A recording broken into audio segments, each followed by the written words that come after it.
Nearly every crime has two essential elements. That is the mens rea and the actus reus.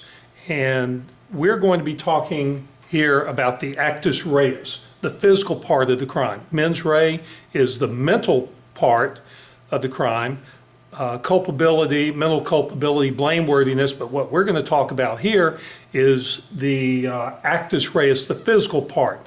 Frequently involves an act.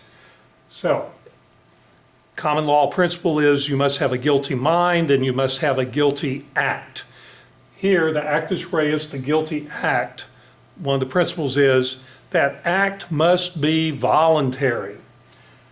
The defendant must choose to act. Now, if the defendant has some sort of convulsions or involuntary act like that, that cannot support the actus reus. The defendant must choose to act. Similarly, sleepwalking, an act done while someone is sleepwalking or asleep, that would not be called voluntary. Or if someone commits an act under hypnosis, well, that would not support the actus reus of a crime either, because that's not seen as being voluntary. In fact, a real good example of sleepwalking in a criminal case would be the King versus Cogden case. It's an Australian case out of 1950. It was not reported in the reporters, but is frequently commented on in the literature by legal writers and, of course, frequently in legal textbooks. And there, the defendant killed her daughter while she, the defendant, was sleepwalking. Interesting set of facts. She thought her daughter was being attacked by the Koreans. You can see 1950, this would be during the Korean War. And so she was sleepwalking, imagining these things, and ended up killing her daughter. And the jury went along with that. The jury, if you want to be a skeptic, the jury bought it. But the jury agreed with the defendant, saying that the defendant, under those circumstances, did not act voluntarily, but rather while sleepwalking.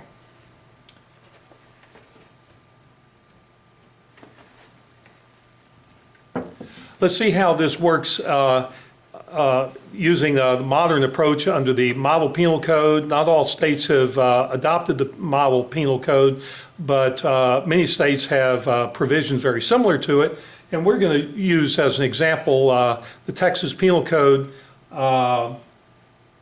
approach to this. Texas Penal Code section 601 says, a person commits an offense only if he voluntarily engages in conduct, including, and here's where it gets interesting, including what kind of conduct? An act, omission, or possession. So let's look at each one of these. Act, omission, and possession. First of all, the act. An act is physical movement.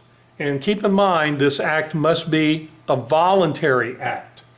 Now, the following items are not considered acts to satisfy the actus reus. Thoughts. Thoughts are your own. And if you don't do an act, take an act or action, in other words, physical movement, based on your thoughts, well, then just having your own thoughts, that cannot support a criminal charge. And in fact, when you get right down to it, our thoughts are the only thing that we really have that are truly, truly, absolutely privileged and protected. We can think anything we want.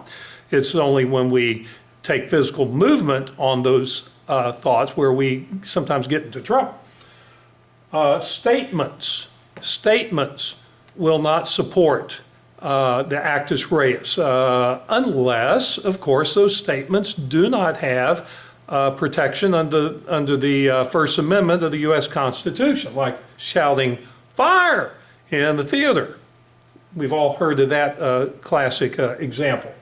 So if the First Amendment doesn't apply, then statements can be the basis of a criminal prosecution.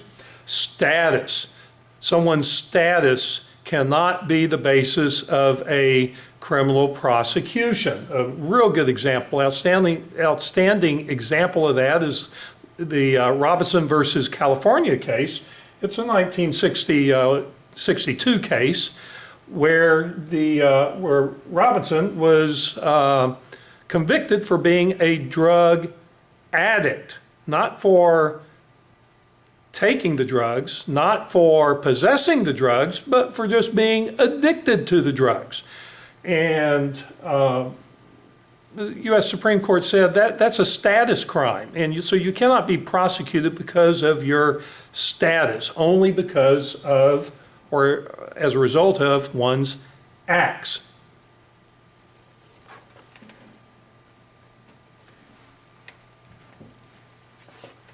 Omission. What's an omission? Well, it's a failure to act. But a criminal omission requires a duty.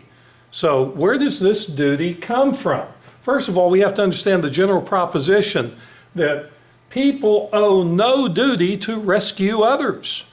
You don't owe a duty to anybody to do anything unless there is a law that establishes that duty. And so where does this duty to act for which one can be prosecuted, from where does this duty come? How does it arise? Well, first of all, statute. A statute can establish a duty, such as a statute requiring the report of child abuse. If you don't report suspected child abuse, you could, in many jurisdictions, be prosecuted for that failure to report it. Or leaving the scene of an accident, actually put it in terms of omission here, you have a duty to stop when you are involved in an accident, and your failure to stop would be an omission that is criminal in nature. You can be prosecuted for that. Duties can also arise because of the relationship that you're in, like a parent-child relationship or a student-teacher relationship, where the parent or the teacher has a high duty to care for the well-being of the child or of the student. Duty for parents, duty to care for the child, shelter the child, feed the child, seek medical attention for the child. And sometimes parents who don't believe in the medical treatment of the child and the child is harmed or dies or maybe just has serious illness, sometimes you will hear of the state prosecuting that parent for their omission in caring for the child. Contract. A duty can also arise by contract. When you hire a physician to treat you, that physician now has a contractual duty to do just that. And if they omit their duty, potentially, in some circumstances, it could be called a criminal act. Much more than just malpractice, but it in really severe cases could rise to the level of a criminal omission. I mean, we rarely hear about something like that, but conceivably it could happen. Lifeguard would be another situation. This lifeguard, if they're sitting in the lifeguard stand, see someone drowning, they've got a duty to help that person. Now, if this same lifeguard is not on duty, just on their day off, and they're walking by a body of water and someone is drowning, well, you go back to the general rule. People have no duty to rescue others. So there, by contract, that lifeguard now has that duty to act, and failure to act could be the basis of a criminal prosecution.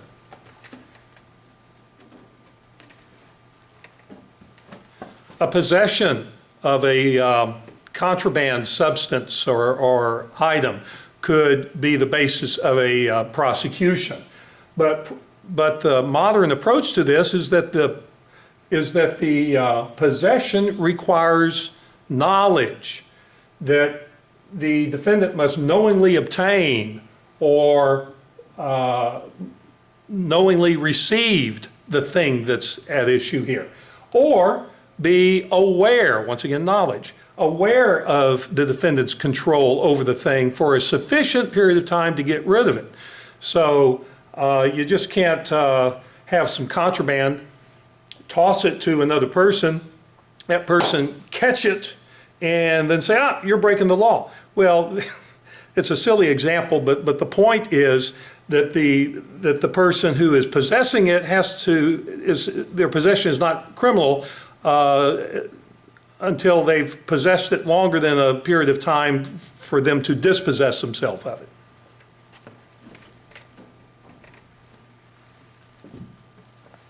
Causation. Now we have to link all these things together. Some acts are going to be criminal even though the intended result doesn't occur. An example is going to be lying to the jury and being charged with perjury. Well, the jury, what if the jury doesn't believe the individual who lied? The whole purpose of the lie was to try to get the jury to believe. It doesn't matter. The act was committed, and so we don't need that particular result of being the jury going along with the lie to have a crime. But then we have other crimes that do require a particular result, like homicide. What do you have to have? Death in a homicide case. And that death has to be caused by the act of the defendant. So how do we know that the defendant's act caused or is the cause of the result? Well, we have a couple different causes of types of causes of results. First, we have something called the factual cause, and by the way, these are essentially the same approaches that we have in tort law, where you have a factual cause. We're using the but-for test. But for the defendant's action, would the result have happened? And so if the result would not have occurred but for, well, then you don't have a factual cause there. Prosecutions have to prove both a factual cause and a legal cause. And just because you prove that someone was the factual cause, that the defendant set a series of events in motion, doesn't mean that that's going to be the legal or what we call proximate cause, because there may be an intervening cause, someone else in the picture that interrupted the act and led to a different result or a different type of result than what was intended. So proximate or legal cause, we're looking at the similarity between the intended result and your actual result. So just because you prove factual cause doesn't mean you necessarily have legal cause. There has to be great similarity between the intended and actual results, and that is a look at Actus Reus.